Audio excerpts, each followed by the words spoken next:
Well, welcome everybody. Thank you for joining us for week 2 of our ALS virtual learning series.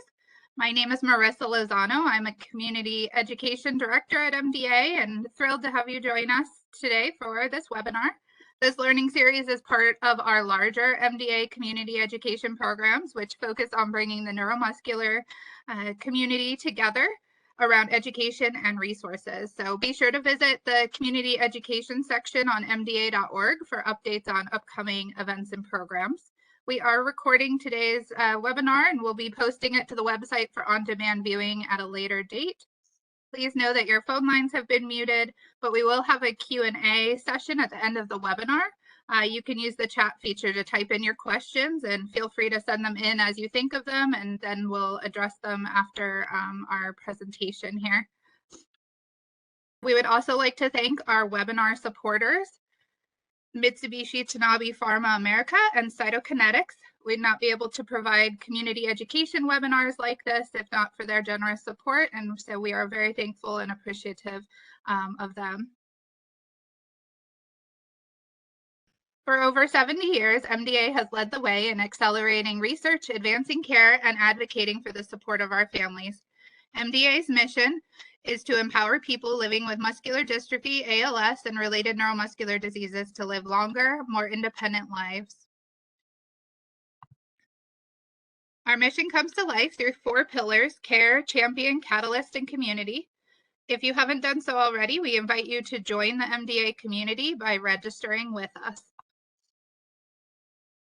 And with that, I'd like to turn the time over to Dr. Angela Leck, our Vice President of Research here at the Muscular Dystrophy Association. She's going to share with us about MDA's commitment to ALS research. And then from there, we'll dive into our roundtable discussion. So Dr. Leck, I'll turn it over to you. Thank you, Marissa.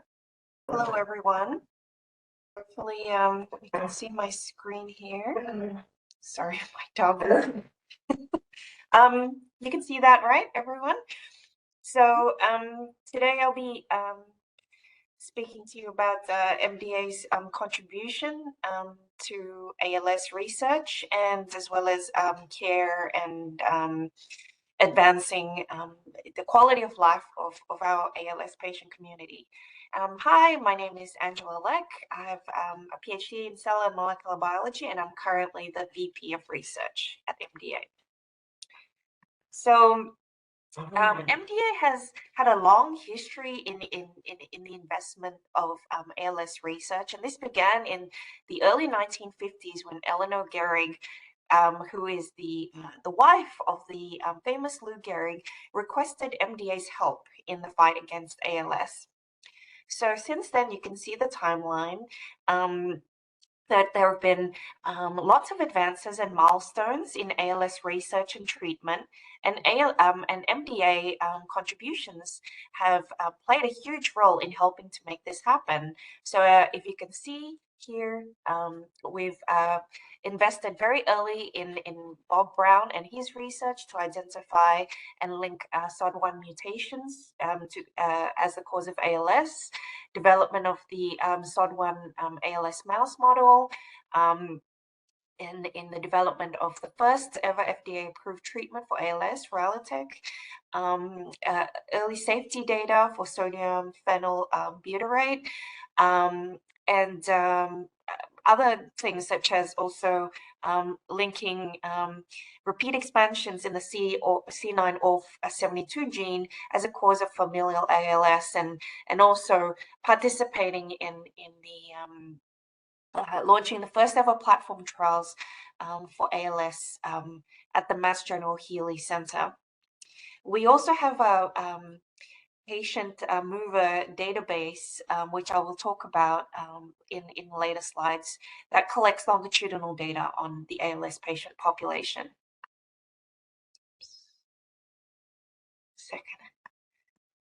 Yep. So you'll notice that there's been a recent several recent approvals for ALS drugs, which is really great, and hopefully this trend continues. So in 2022, We celebrated the approval of the oral formulation of edaravone, so Radicava, that allows patients to receive this orally and no longer limited to IV formulations of edaravone. We also celebrated approval of the drug from Amylyx to treat ALS, which is composed of two elements, one of which we were involved in the original testing, as I mentioned in the previous timeline, and also the newly celebrated approved drug from Biogen, which targets SOD1 mutations in the cause of ALS. So this is actually the first therapy to target a genetic cause of ALS, which was just approved last month, I believe. So just some stats about our involvement in ALS research. Last year, we awarded a total number of 28 ALS-related grants. We've invested over 170 million in ALS research since we were founded, and since 2013, 38.9 million. We have 48 care centers specializing in ALS. We advocate for ALS patients, particularly involved in the recent Act for ALS a movement in Washington that was approved. We provide free educational seminars, and we support physicians, over 300,000 physicians and healthcare professionals working at our MDA care center networks across the country. So this is a list of the grants we awarded in our most recent grant cycle, which was last year. You'll see that we're heavily invested in ALS research, not only basic science research, but also in sponsoring workshops also that are specific to ALS, and also clinical research that involve collecting patient biomaterials and storing them in biobanks. But you'll see that a lot of MDA's niche is in funding really early basic science research that then really helps the field understand what is gone awry in patient cells, and then from there to identify new drug targets underlying different forms of ALS. This year, we had our annual conference, and we had about 1,400, well, closer to 1,500 in-person attendees. Many also live streamed virtually. 27 countries represented. We did session tracks this year where we selected different topics. Many speakers, posters, exhibitors, patient pavilion organizations. And the reason why I bring this up is because when I mentioned tracks, one of the 8 tracks that we focused on was ALS. So in this ALS track, we had we spoke about ALS collaborations, and we invited a lot of other partner nonprofits in the space to give an update. We had a session on advances in understanding of ALS from specific scientists in the field. We had gene therapy talks in ALS, and we had a session on industry updates in ALS. So I believe those can be, those were recorded and can be played back if you registered for the conference. I also mentioned earlier that MDA has what's known as a mover database, where we collect longitudinal data on different neuromuscular disease patients at our care centers across the country.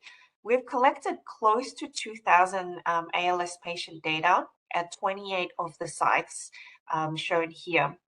And the breakdown of these patients are as follows. You'll see the demographic background. The majority do not have a genetic diagnosis, which fits with what we know with ALS, but we do have some SOD1 and C9 of 72 patients. And this is the distribution of the age of the patients that we collected. So for each patient seen at the clinic, we collect the following information. And this is, we have encounter forms where patients need to update this information for each visit. So in other words, we monitor the history and or the progression of their disease, which is very informative data to collect for drug developers and those that are planning on designing clinical trials for them to then make use of this information that can tell them what are the informative outcomes in the majority of ALS patients. We also have a new study that we're excited about. It's called ALS Go Digital, a study. It's a partnership with MT Pharma. It's a 12-month observational study involving 75 adult patients already enrolled in MOVA and registered as having ALS. The objectives of this study are as follows. Firstly is to assess the feasibility of data collection at home for patients. And the second is to determine whether digital health technologies can be accurately used to capture changes in ALS progression. And then finally to determine whether there's a correlation between this data collected from home with the digital technologies with the gold standard outcome assessment, such as you may have heard of ALS FRS or ROADS. So the ALS Go Digital remote data collection involves the following technologies. So ALS monthly health surveys using patient smartphone, monthly fine motor assessments and hand dexterity using an iPad, and then continuously monitoring the activity and sleep using an Apple Watch. So this will hopefully, we envision a collaborative opportunity to arise from this study where we can start to pursue decentralized study designs that pairs remote and clinic entered data. So the idea is that patients enrolled in our MOVA database are continuously collecting this data from home, and we pass along this data to companies who are interested in performing clinical trials. They can then kind of select patients based on various criteria collected through MOVA from the clinic entered data, as well as their digital data, monitor data at home, and then the company can monitor and manage the remote parts of the study design. So using the patient participant ID from our MOVA database, we can combine the longitudinal data collected at the clinic visits, as well as pairing that with the remote data, as I mentioned, that's collected at home. So we're currently enrolling for this, and the inclusion criteria is as follows: age 18 to 19, diagnosed with ALS, ability to ambulate independently, and obviously proficient in English, and able to use mobile devices. So this study is set to launch very soon. Data collected can be paired, as I mentioned, with longitudinal clinic entered MOVA data without the need for additional site agreements. This allows for easy validation of remote collected data like patient entered ALS FRS scores and clinic entered ALS FRS scores, and hopefully open up the field to more flexible trial designs that are more inclusive of patients. So, and with that, yeah, I'd like to thank you for inviting me here today to tell you all about, the exciting things we're doing in the ALS space. Wonderful. Thank you so much, Dr. Leck. It's so encouraging to see all these things in the pipeline. So thank you. Let's go ahead and get started on our roundtable. I just gonna bring this up here. So next up, we are pleased to welcome back Dr. Doreen Ho from Massachusetts General Hospital and the ALS Healy Center. Thank you for joining us, Dr. Ho, to moderate this discussion. We will also be joined today by Dr. Sharon Hesterly, our Chief Scientific Officer at MDA, and also Dr. Tyrell Simpkins, the Associate Medical Director at Cytokinetics. So welcome to all of you. If you want to take a couple minutes and introduce yourself, and then why don't we just launch right into the discussion. So I'll turn it to you, Dr. Ho. It's a pleasure to be here. Thank you so much for having me. My name is Doreen Ho. I'm a physician investigator at the Healy Center for ALS at MGH. I was hoping to start with Dr. Simpkins with our first question and start the discussion. Did you want to introduce yourself as well, Dr. Simpkins, maybe before we start? Yeah, certainly. Happy to. So my name is Tyrell Simpkins. I'm an associate medical director here at Cytokinetics in the neuromuscular division of clinical research and development. I am a neuroscientist and a neurologist by training, and very happy to be here and be part of the ALS community, which as I've been with Cytokinetics, we've had a really great relationship with, despite current events. Thank you. Dr. Hesterly, would you be able to introduce yourself? I think she's on right now. Not yet? She'll be on in 10 minutes. Okay. Then we'll start with Dr. Simpkins. So what would you say would be the biggest challenges in ALS drug development, in your opinion? That's great. I'll try to keep it to, just the single biggest challenge. I think that they're related, though. So as many know, we were just running a phase 3 clinical trial for our drug reldesemtiv that unfortunately got stopped because of futility. And I think that it highlights, I guess, in my opinion, and some of our opinion, one of the greatest challenges, especially as a neuroscientist and neurologist, is they're related. Full understanding of the cause and the mechanisms of the disease. The progressive loss of motor neurons and how we might save them and or benefit patients. And I think that leads into a big issue that, every clinical trial, including the Healy trial, Amylyx, the Centaur trial, Mitsubishi, Tanabe, Darabont trial, is finding the balance between appropriate outcomes and appropriate lengths to find the right drug, to benefit patients, and to speed along drug discovery. So that was a long answer with a lot of things, but I think that understanding the disease and the appropriate outputs of developing a drug is a major challenge, and designing the trials to accommodate those kind of things, and developing drugs and finding the right outcomes that would be successful drugs. I think that makes a lot of sense. I think the first, one of the first challenges you mentioned was, not having a full understanding of the causes. Could you elaborate on that a bit? Is it because there are a lot of different sort of biological mechanisms and Certainly, yeah. So I think that in neuroscience and neurology, I think that there's a number of these conditions or syndromes, that we treat, and they probably have a final common pathway. I don't think that ALS is a neurodegenerative disease is any different than that. We know that there are genetic forms of, there's genetic influence in ALS. The recent success of tofersen, the antisense ASO, is a great example of that. But we also know that in targeting SOD1 mutations, which give some insight into mechanism, oxidative stress, and maybe motor neurons are more susceptible to that.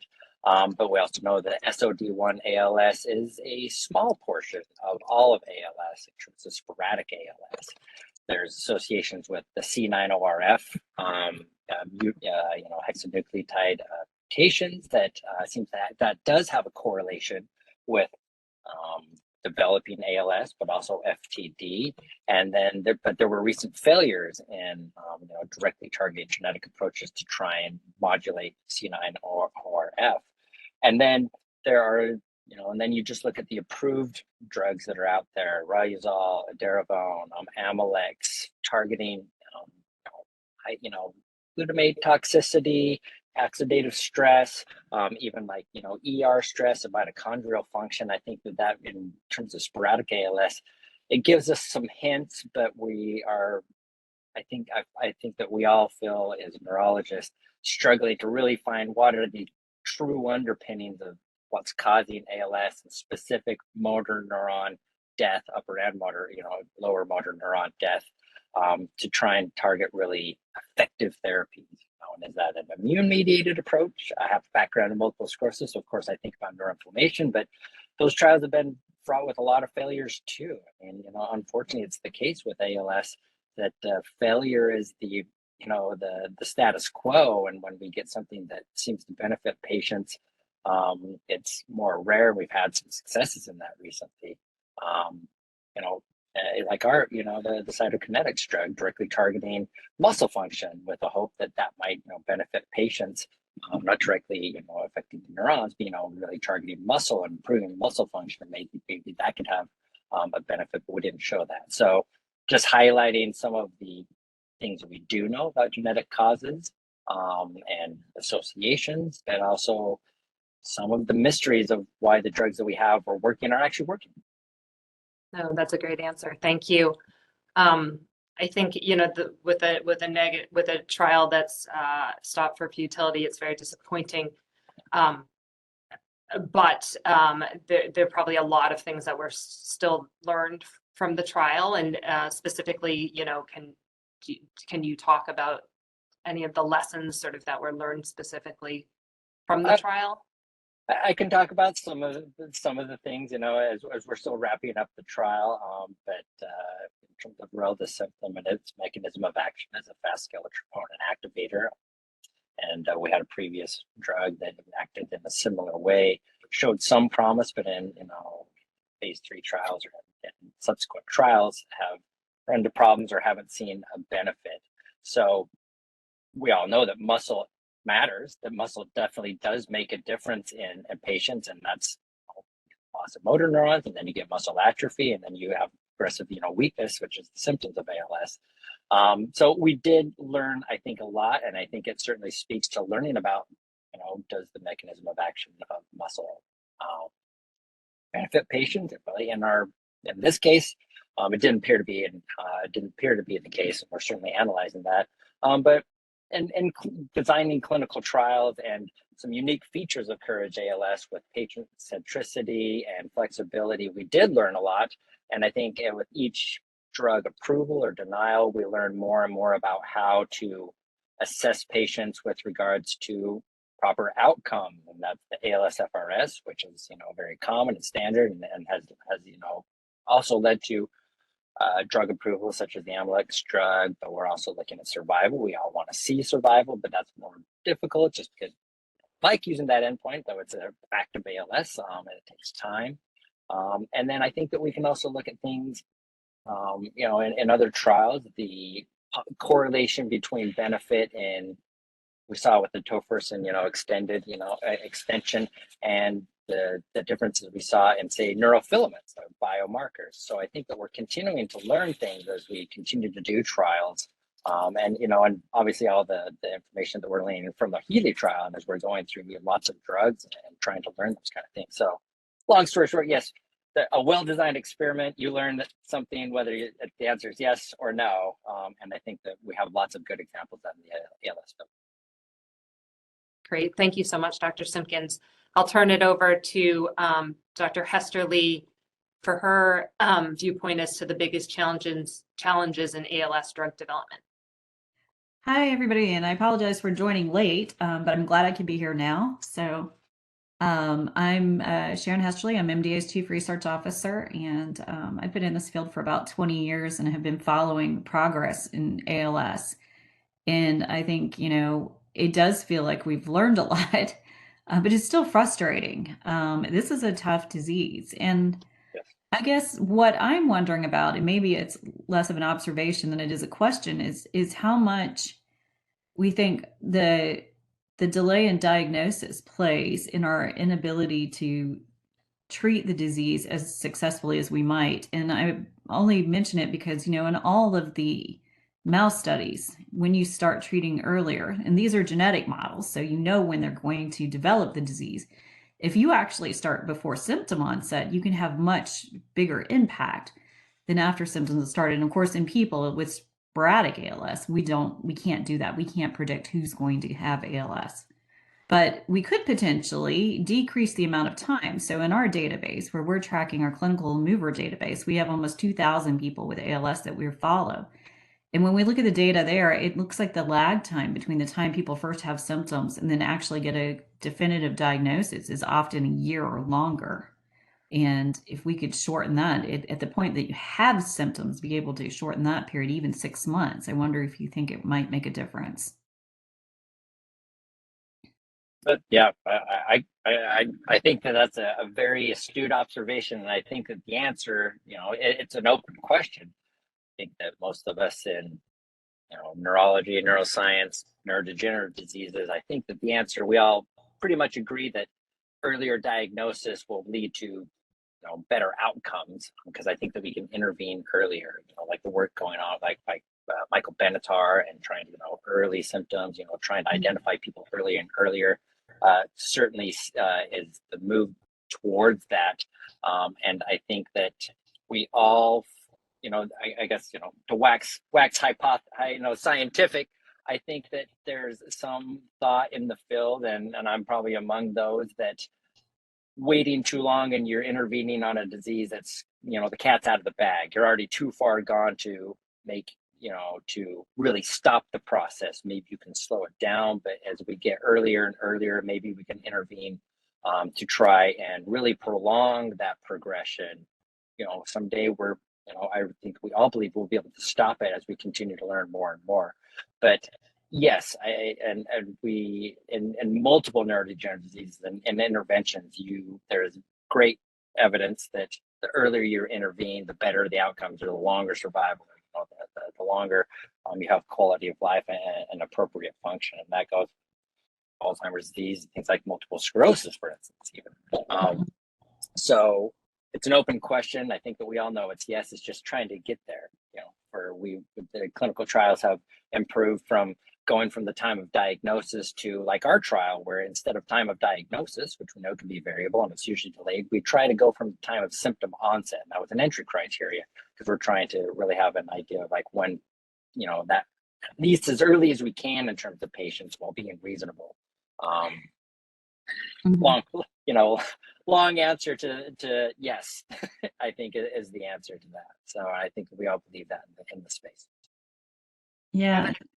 Thought about some creative ways that people might be able to be diagnosed earlier, kind of thinking about some of the technologies we've been hearing about with AI and the incredible power of these new technologies. I mean, for example, regular Google without AI can often predict when a woman is pregnant before she knows herself. It's based on the patterns. You're looking things up all day long, or maybe it's just me, but I'm constantly looking things up. We get used to that instant gratification.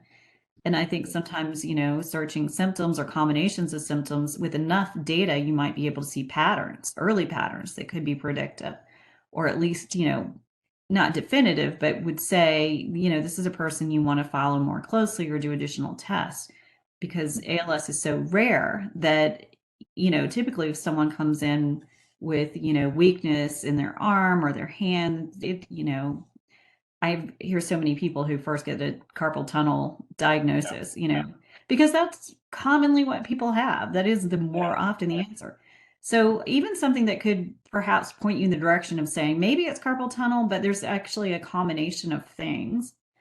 And something like a search pattern could be an interesting thing to look at.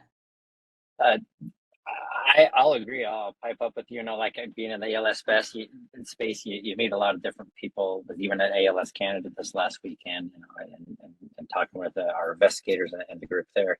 But I think there's a lot of enthusiasm for that kind of stuff and ways to diagnose earlier and earlier. And it goes all the way from once somebody shows up in a medical setting of any sort, then facilitating them, but then identifying them earlier. Like I've sat in on some other groups, doing this kind of research like for Everything ALS and some other groups that are trying to speed along those kind of AI approaches. Even research talking about listening to speech patterns. I recently talked with an investigator at ALS Canada who was trying to look at some changes in the eye or the retina to try and identify things earlier, screening tests.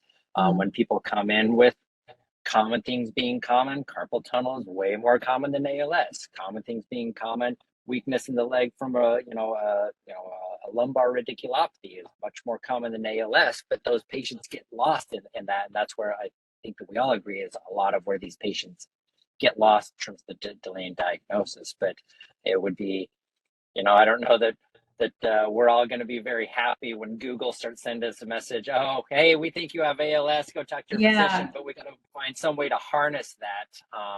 Yeah, no, that's the downside. I think there's definite ethical issues with invasion of privacy, and just the potential devastation of a wrong diagnosis if you're told that it's ALS and it's not. So I think that's not an easy thing to do for sure. There's a lot of issues, but and I think that like in practical senses, those issues will have to be worked out, and the technology and research has to be worked out too. But I think that organizations like yours, amongst other, and just continuing to bring awareness of ALS, and that really to primary care physicians, that it's on the list.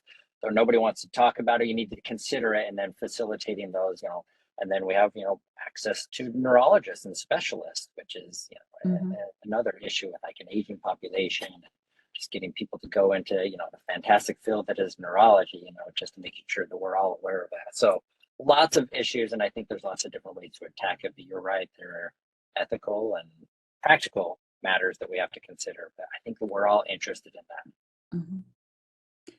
And I think we might get a hint at whether treating early is useful or earlier from studies like the ATLAS study. I don't know if that was discussed before I got on, but that's the people who have a SOD1 mutation, which is a highly penetrant mutation. And what that means is that if you have it, you're very likely to develop the disease at some point. It's a dominant mutation. So there are people who have family members who are diagnosed, and then they know that they carry this gene.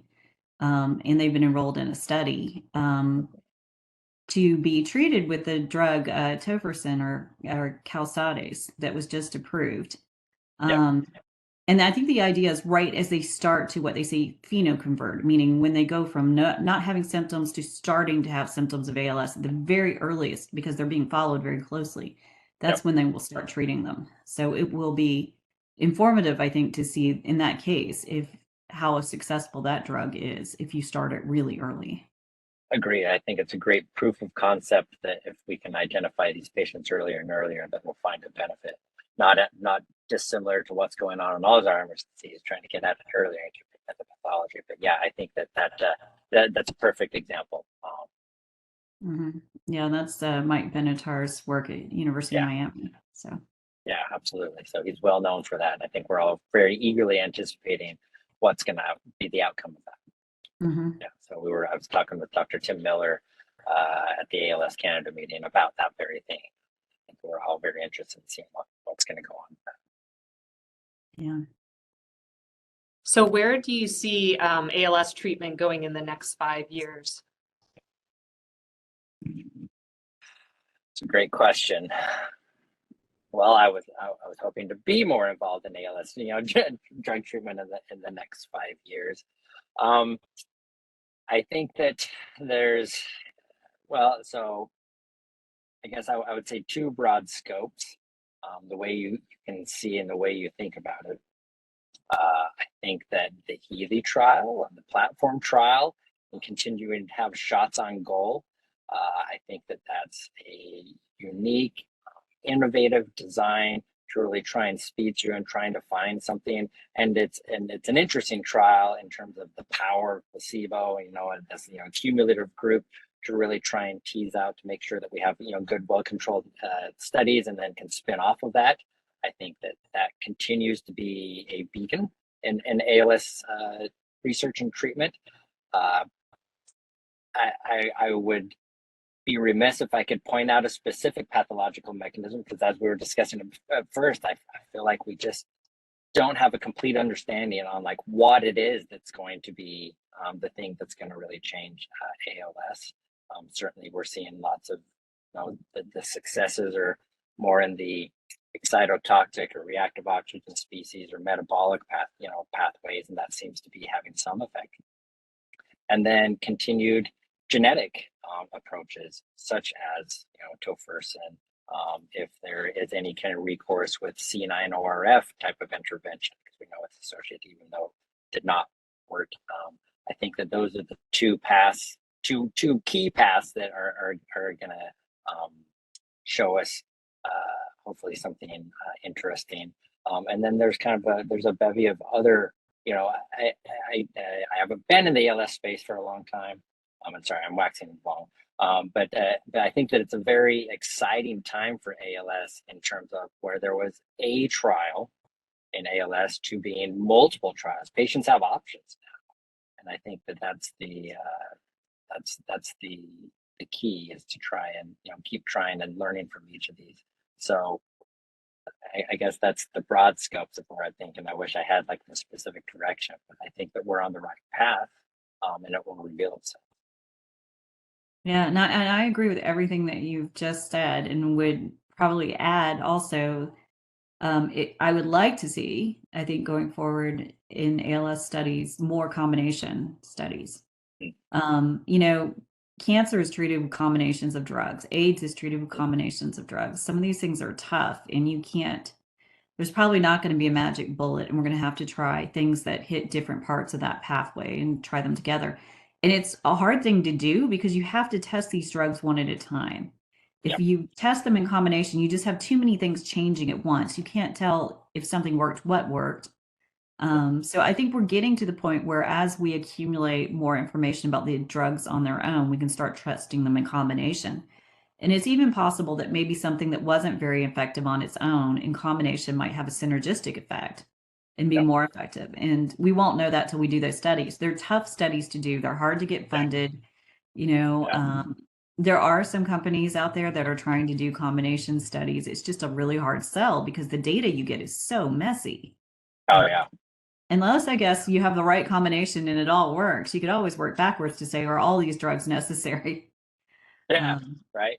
I think that we're all looking forward to the continued outcome, and watching now that we have 3 approved drugs, the market, not excluding tofersen, that's very specific, but you're thinking about, briozole, edaravone, and Amylyx. Is this cocktail combination going to show a benefit, like a greater benefit than the sum of its parts? So really, like you say, it's messy, it's real world evidence, and then you probably need to do specific trials. But I think that is a really interesting and key point. And even to, talking about AI, discoveries have come in just observing patients, and maybe this combination, something will come out. And you bring up an interesting point of, and this came up in some of the meetings I've been in, is that as we continue to move forward and identify better ways to identify patients, say with neurofilaments, et cetera, should we go back and look at some of the things that haven't passed the clinical trials, and should we reevaluate those, and maybe those need to be rethought about because of promising preliminary results? And now that you've had time to assess, could we think about those kind of things? I think that's that there have been a few shots on goal. We should consider those, and that was a big discussion actually at some of the recent meetings I've been. Great. We've been too strict and thrown some things out prematurely, or certainly, yeah. So started earlier in combination. That could be really interesting. I agree. So I think that it's, I was at the MDA meeting and struck by how many clinical trials there are going on, muscular dystrophy. I think that ALS is starting to get that kind of buzz around it in terms of like, what are all these options we can do? Certainly there's more understanding of the genetic basis in muscular dystrophy, but we're starting to understand more and more about those kind of things. Yeah, and we'll get that data, actually. I mean, we and others who have databases. So again, that's one of the things we track in our MOVER clinical database, is what medications are people taking. And so we can actually see, that this person's on riluzole and is also taking, some other combination with that, or a Darivone or a newer drug. We can follow that. And it takes a ton of data before you start to see anything even approaching an outcome. But eventually we will start to have information, even those are sort of real world evidence. It's not part of a trial. We're just gathering what's happening out there in the real world. So yeah. And I think that leads to, not only the inherent heterogeneity of patients with ALS, we know the progression, faster progressors, like in our study, in our phase 2, it seemed to respond more, and slower progressors didn't. There's inherent heterogeneity, but then there's more and more drugs approved for all kinds of things. And so we're just trying to tease out all of that information. So, which I think is one of the interesting genetic models, even things I was just thinking, like the Corrales, Stephan 2 approaches and things, really get in, instead of modifying pre-existing, that maybe metabolic pathways that are already, going on with small molecules, can be alter more the genetic structure, because certainly some people are more prone to ALS than others. And so it's going to be a combination of all of these. It's very exciting. That's great. So how can we get more patients with ALS access to these drugs in development? What are your thoughts on that? Well, go ahead, please. I actually think probably the key to involving more patients in trials, so getting access. So, access to experimental therapies usually means participating in a trial. And I think there are so many barriers to participating in a trial, especially if you have to come into a site where you're being evaluated, a certain number of times. It's a lot of logistics and travel, and if mobility is impaired, it can be very difficult to do that. So I think as we learn how to do these remote assessments better, so, outcomes that you can do in your house, whether it's something that you're doing on your phone, or you're wearing an activity monitoring device like a Fitbit that's collecting data all the time. Other examples, even sometimes you could do something that's videotaped that's then evaluated. But I think that sort of study, and you can do these studies in what they call a decentralized fashion. And that means that instead of having specific sites that are part of the study, there's, maybe a remote organization or company that consents everyone. And really, it means that you could be anywhere, depending on what country the study's in, and participate in the study. And then everything is largely collected remotely. So that makes it much easier for people. It takes the, sort of financial and time barrier away from participating in trials. And I think we're getting very good at that. There have been so many remote studies lately of remote outcomes, especially activity monitoring. I think as soon as we understand what kind of data those provide and how to use that data as part of a drug approval, that will help us a lot. And also with just natural history and understanding the progression of the disease. So that's kind of my answer to that question is exploring more of these remote options. I think will open things up for people. I couldn't agree more. And this is where I'll toot the Cytokinetics horn. I didn't design the trial, but I came into it, and there was a fantastically designed trial to try and address those very things. And I think that's really important. Patients that have neuromuscular weakness have even more barriers to getting to clinics because of all the things that you have to do. I mean, it's literally physically hard, despite time and money, etc. It's one of the things I think that we truly learned in broad strokes from the Courage ALS trial that we were putting on. While we did have we did try and schedule in-clinic visits. Most of our visits were remote, and we used mobile devices, even mobile spirometers with trained evaluators by video to try and help with them to get the assessments. That's something that we're very excited to analyze that data and show that it can be done and well received by patients. An anecdote: I was talking with a patient advocate the other day who said that their father had participated in our trial, and that was one of the things that drew them to the Courage ALS trial, was simply that while we did want in-clinic visits, the flexibility of being able to obtain a lot of those outcomes remotely was a big deal because they lived in a rural area. And so those patients a lot of times wouldn't participate in trials. And so you're missing out on a big swath of them, not only the ones that just can't get into it, or it's very difficult. So I couldn't agree more that that's the way that that is going to really increase access and increase our knowledge and providing to patients. If anything good came out of the pandemic, it is the ability to do remote kind of things wherever you are and bring people just as we are now from all over the world, all over the country, in the same place to exchange ideas to do assessments. I think that every clinician during the pandemic learned that you can actually do a lot over a video teleconference, and that needs to be put into clinical trials and into regulatory authorities to try and show them that we can do this and we can do this effectively, and that it is just as good and maybe sometimes better because you're in the patient's own situation, getting them where they are in terms of quality outcomes or health, economic outcomes. You can really get a lot of great information that can hopefully speed drugs and allow access to new drugs to patients. So I couldn't agree more.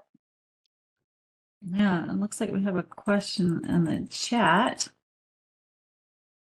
We'll see, I can read this if it's helpful. I have ALS since 2011, diagnosed on August 22, 2012. The first 6 months I took Riluzole and I opted not to take it. Since I have taken nothing for ALS, I'm doing well, so why should I try something when I'm afraid to stir the pot? Can't walk, but can stand and hold on. Not in breathing, arms are weak, but grip is strong. Thumb is weak. Yeah, I can understand that that attitude if you feel like Riluzole wasn't really doing anything for you. I mean, I think every drug has some kind of side effect. So if you don't think you're seeing benefit, it wouldn't make sense to try it. But, as more drugs are available and on the market and there are different options, that might be something to revisit for you. I guess it's up to, I am a neuroscientist, not a neurologist, so I will let the neurologist respond. Yeah, I would echo that. I think it's important just to just highlight that it's a very individualized approach that we use, clinically, and so there are now 4 FDA approved medications, but some patients are on all 4s, some patients are on 3, so it's very much sort of dependent on a shared decision making process with the patient, and there's no sort of cookie cutter approach. So I think it is very reasonable, and I think that's just the thing to keep in mind is that it is a highly individualized process in the clinic. Yep, absolutely. That's why you have very skilled, trained physicians like Dr. Ho to individualize your medicine and working with your practitioner to make those kind of decisions. It's kind of highlighted, the heterogeneity of the disease. So I'm glad that patients doing well for so long, but certainly we want to try and benefit everybody, and I'm glad that they're doing so well. So that's a fair question. That's why you have a great clinician that you work with. So in talking about sort of getting patients with ALS access to drugs in development, those were really great answers, and they speak about sort of the trial design. So in addition, sort of, I guess you could see it as an extension of the clinical care. Could you talk a little bit about, EAPs or expanded access programs, for ALS patients who do not qualify for traditional clinical trials, in regards to the question of access to drugs development? Yeah, so I know that it's something that appropriately the patient advocacy community has really asked drug companies do that, and I'm glad to be part of an organization. Cytokinetics really bought into that. Open label extensions have become the standard in ALS care, and allowing patients access to those drugs as they continue to show their safety while evaluating their efficacy, to try and benefit the community now as much as we can while we're finding answers, and then expanded access programs.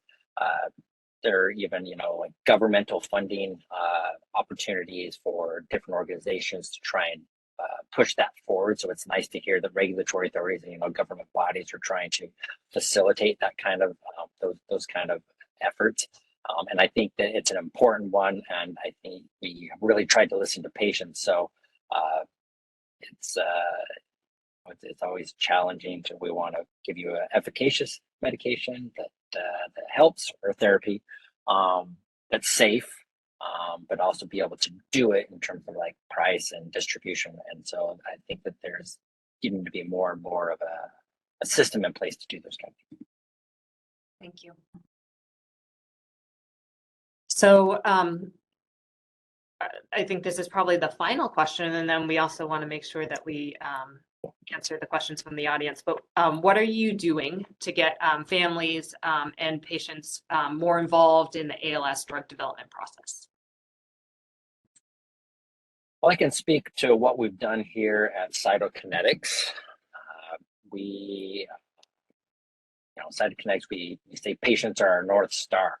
It really is about benefiting patients, and we really need to be listening to patients as we're developing trials and trying to address things. So at least for Cytokinetics, we heavily engage with the community. We have patient advocacy boards that help us in evaluating our strategy and the things that we do. And that's across all modalities of all kind of diseases that we are engaged in, whether it's neuromuscular or cardiovascular. So we have an active department, actually, a program that is patient advocacy, and that includes getting them on steering committees, having patient advocacy steering committees, and what we do to get that kind of feedback. I think that that's what led to Courage ALS getting a 5-star rating from organizations such as I Am ALS, in evaluating balancing the needs of a clinical trial and balancing the needs and desires of the patient who has ALS, who are ultimately trying to benefit.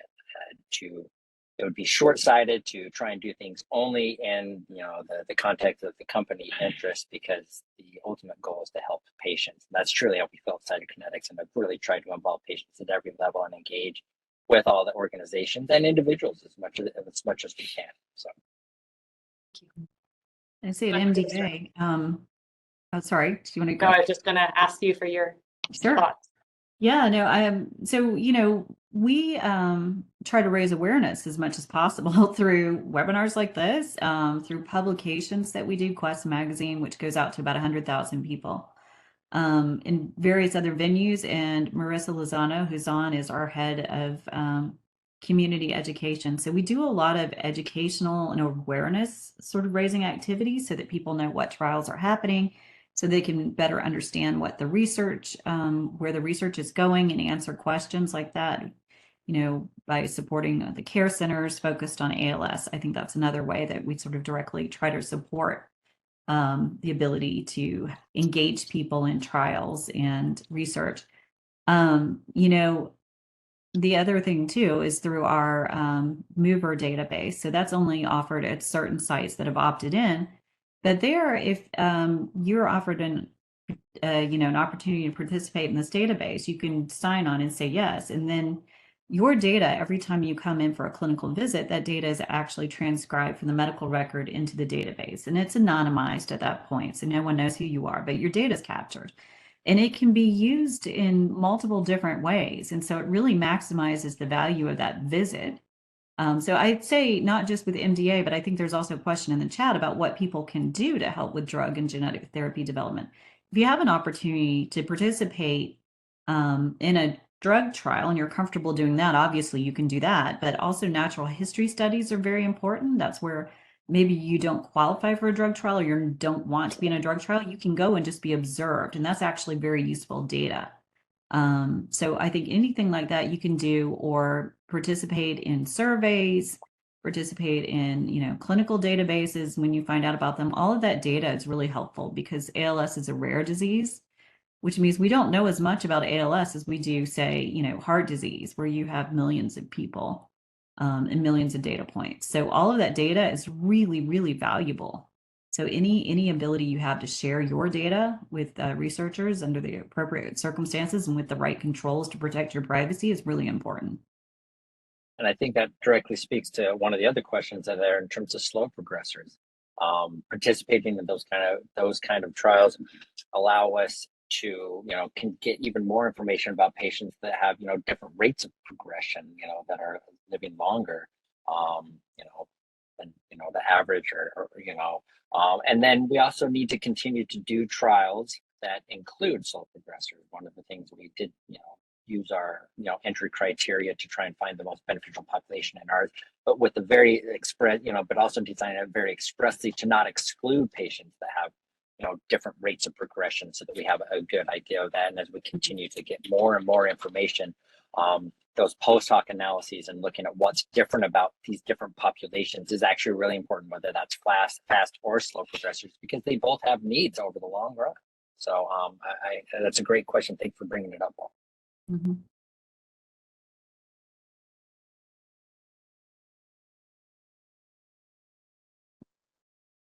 Any other questions from the audience? If not, maybe I don't know if you both had closing remarks. Yeah, I think there was one last one by Phoebe. Are there age limitations associated with any clinical trials?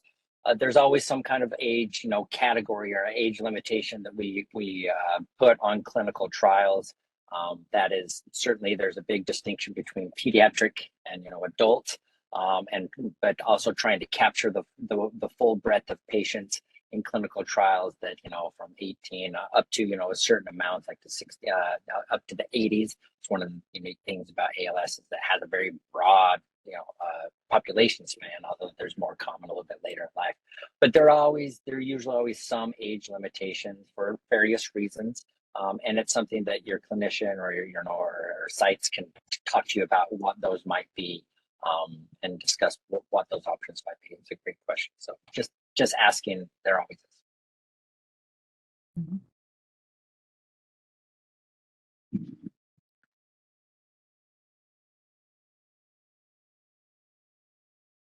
I guess I was going to say, in closing remarks, I just want to say how much I appreciate being on here, especially on behalf of Cytokinetics.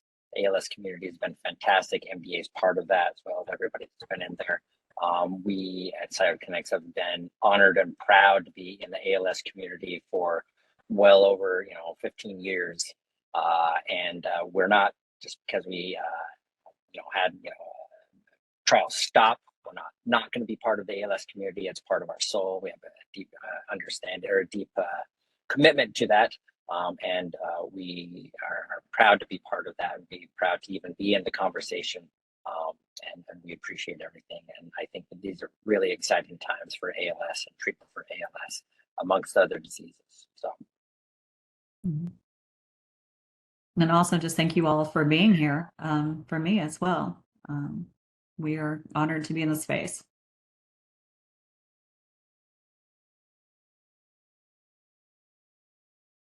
Marissa, we can't hear you. I'm not sorry, sure Mercy. I think you're muted. Sorry.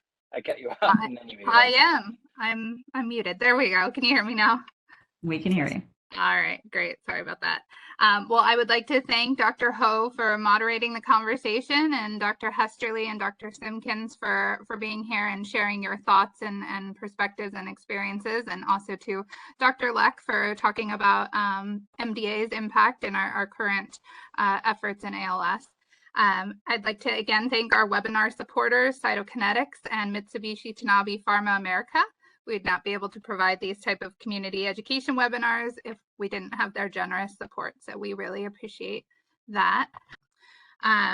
We also invite you to join the MDA community. If you're new to MDA, if you have a loved one who's diagnosed with ALS, we encourage you to join the community. You can do this by visiting mda.org/join and just completing a short form.